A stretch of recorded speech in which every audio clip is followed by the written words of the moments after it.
প্রায় সব বাড়িতেই তুলসী গাছের পুজো করা হয়। হিন্দু ধর্মে তুলসীর গুরুত্ব অত্যন্ত বিশেষ। সাধারণ বিশ্বাস, তুলসী বিষ্ণুর ভগবান প্রিয় এবং তাতে মা লক্ষ্মীর বাস। আচার অনুসারে তুলসী পূজা করলে ভগবান বিষ্ণুর সাথে লক্ষ্মীও প্রসন্ন হন।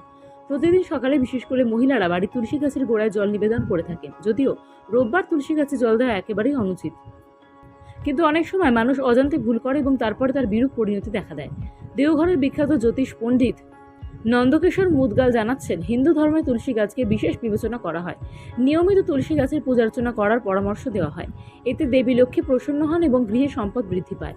কিন্তু অনেক সময় মানুষ তুলসী পুজো করতে গিয়ে এমন ভুল করে ফেলে যার জন্য পুজোর পরে শুভফল পাওয়া যায় না। তুলসী গাছে জল দেওয়ার নির্দিষ্ট নিয়ম রয়েছে, সেই নিয়মগুলি আমরা জানতে পারি। যেমন সূর্যোদয়ের আগে জল নিবেদন। প্রতিদিন স্নান করার পরেই আচার অনুসারে তুলসী গাছে জল নিবেদন করা উচিত। এছাড়াও সূর্যোদয়ের আগে তুলসী গাছে জল নিবেদন করলে ভালো ফল পাওয়া যায়। ভেজা কাপড়ে জল নিবেদন করবেন না। স্নানের পরে ভেজা কাপড় পরে তুলসীকে জল দেওয়া উচিত নয়। জল সবসময় শুকনো কাপড় পরে দেওয়া উচিত। মুখ পূর্ব দিকে রাখুন। জল নিবেদনের সময় আপনার মুখ সর্বদা পূর্ব দিকে রাখা উচিত। তামার পাত্রে জল নিবেদন করুন। সর্বদা তামার পাত্র উভয় হাতে ধরে মনে মনে সূর্য দেবতাকে স্মরণ করে তুলসী গাছে জল দিন। এতে শুভ ফল পাওয়া যায়।